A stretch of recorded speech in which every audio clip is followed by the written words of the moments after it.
A constitutional republic, not a democracy. The ideal of a democracy is universal equality. The ideal of a constitutional republic is individual liberty. A democracy always degenerates into dictatorship, which promises government-guaranteed equality and security, but it delivers nothing but poverty and serfdom for the people it robs and rules. America was founded as a constitutional republic to safeguard the liberties of the people against the tyranny of democracy or of one-man dictatorship. In this century, great strides have been made toward the goal of subverting our republic into a democracy. The foremost tactic of the subverters is subversion of language. By calling America a democracy until people thoughtlessly accept and use the term, the totalitarians have obscured the real meaning of our principles of government. That is a summary of my report on a constitutional republic, not a democracy. The full report after a message from my sponsor.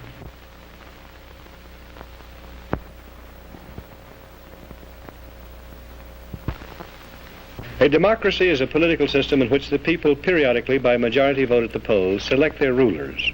The rulers then have absolute power to make whatever laws they please by majority vote among themselves. In a constitutional republic, the people also, by majority vote at the polls, select rulers who make laws by majority vote among themselves. But the rulers cannot make any laws they please because the Constitution severely restricts their lawmaking power. The ideal of a democracy is universal equality. The ideal of a constitutional republic is individual liberty. In this century, great strides have been made toward the goal of subverting our republic and transforming it into a democracy. The foremost tactic of the subverters is subversion of language. By calling America a democracy until people thoughtlessly accept and use the term, totalitarians have obscured the real meaning of American principles of government.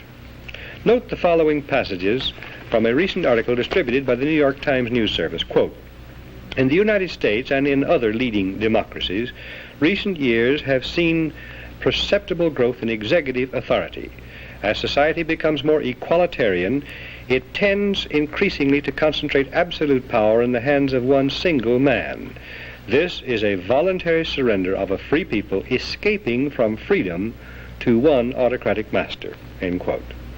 And note the following from Gunnar Myrdal's An American Dilemma. Quote, "In America, liberty often provided an opportunity for the stronger to rob the weaker.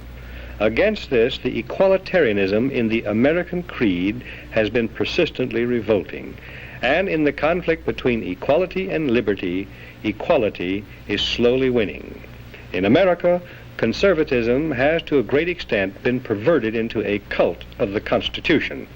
This is unfortunate, since the Constitution is in many respects impractical and ill-suited for modern conditions. The worship of the Constitution is also a most flagrant violation of the American creed. The Constitutional Convention was nearly a plot against the common people." End quote. Now, Gunnar Myrdal, a Swedish socialist, was hired by the Carnegie Corporation of New York in 1937 to direct a study of the Negro in the United States. He engaged a large staff, some of them communists and pro-communists. An American Dilemma resulted, first copyrighted in the United States in 1944. In 1954, the Supreme Court handed down a school segregation decision, which deliberately violated the Constitution, reversed a previous Supreme Court decision, and lit a fuse touching off explosive violence, which has been shattering our society ever since. The court cited An American Dilemma as one of the modern authorities on which it relied in preference to the Constitution for justification of its decision. An American Dilemma, written by a Swedish socialist, provided a basic rationale for the conversion of our free republic into an equalitarian democracy. Myrdal contends that the American Declaration of Independence, 1776, proclaimed the ideal of an equalitarian democracy because it contains the phrase, "all men are created equal." 11 years later, the Constitution created not a democracy founded on the ideal of equality, but a republic founded on the ideal of liberty. This is why Myrdal says the Constitutional Convention was nearly a plot against the common people. But he and those who parrot his ideas are either ignorant or dishonest. The Constitution was ordained specifically to safeguard the principles of liberty proclaimed by the Declaration of Independence. The Declaration's phrase, all men are created equal, means that men are equal before the law and before the Creator, regardless of their inequality in human society. The Declaration says that men are endowed with unalienable rights, and that the purpose of government is to secure these rights. The unalienable rights of man enumerated in the Declaration of Independence do not include equality, but they do include liberty, along with life and pursuit of happiness. Equality of all men in the eyes of God and before the law is a condition essential to freedom, but no other kind of equality is possible. Government efforts to achieve material equality will produce crushing tyranny, but will not make people equal. The writers of the Constitution were anxious to safeguard liberty against dictatorship, monarchy they called it, but their chief anxiety was to protect the country against democracy. Edmund Randolph, delegate to the Constitutional Convention from Virginia, said the general object of the convention was to provide a cure for the follies and fury of democracy. Elbridge Gerry and Roger Sherman, delegates from Massachusetts and Connecticut, urged the Constitutional Convention to create a system to eliminate the evils that flow from the excess of democracy. Alexander Hamilton, delegate from New York, said, "We are now forming a Republican government. Real liberty is not found in democracy. If we incline too much to democracy, we shall soon shoot into a monarchy." John Adams, one of the giants of the American Revolutionary period, said, "Democracy will envy all, contend with all, endeavor to pull down all. And when by chance it happens to get the upper hand for a short time, democracy will be revengeful, bloody, and cruel." Speaking of pure democracy, in which the people by majority vote act as their own lawmakers, instead of electing representatives to make laws, James Madison said, "Such democracies have ever been incompatible with personal security or the rights of property. A republic promises the cure for which we are seeking." Madison, known as the father of the Constitution, knew and said that enlightened men will not always be at the helm of government to serve as proper guardians of the public weal. He knew that unlimited political power cannot safely be entrusted to the nation's elected representatives, to use as a majority of them see fit, because, he said, a majority of a group of men is far more likely to be tyrannical than one man is. In a democracy, if a majority should develop hatred for all blue-eyed babies and order them eliminated, the babies could be legally executed, because whatever a majority wants at any given moment is supreme law of the land in a democracy. How can liberty be safeguarded against the mindless, soulless tyranny of majority rule when government is founded on the principle of majority rule?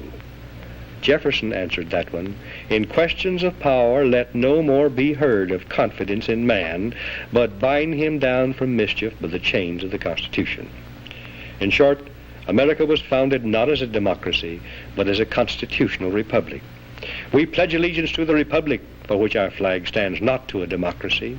The Constitution requires a republican form of government for all states, but does not mention democracy, and neither does the Declaration of Independence or the Bill of Rights.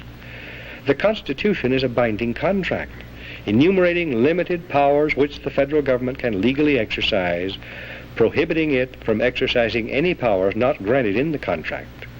It denies federal officials the power to do whatever they claim to be necessary for the general welfare. Federal action not clearly authorized by the Constitution is illegal, even if approved by an overwhelming majority of the people, because all the elastic powers of government are left with the states.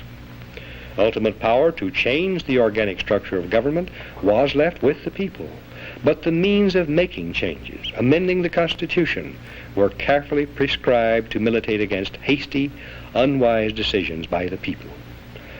As Benjamin Franklin left the State House in Philadelphia on the closing day of the Constitutional Convention, a woman asked him what kind of government the convention had given America, and Franklin replied, "A republic, if you can keep it." Very old and very wise, Franklin saw through the mists of time to the day when Americans might trade their freedom in a constitutional republic for the promise of government guaranteed equality and security in a democracy. And beyond that, to the day when democracy inevitably degenerates into dictatorship, guaranteeing nothing but poverty and serfdom for the people it robs and rules. The American constitutional system, unique in history, enabled Americans to develop a backward continent into the most magnificent nation of all time. The system was designed to prevent both tyranny by government and reckless rebellion by the people. We must restore it and keep it. And what can you do toward that end? Your job, you who care and understand, is to help educate others.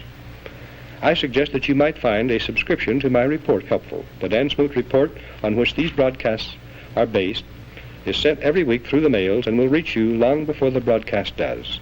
It contains documentation and details I cannot put on the broadcast. You can read it, make up your own mind, pass it on to others. I think it may be an effective tool for you to use to help educate and activate others. And only by this means can we restore our republic.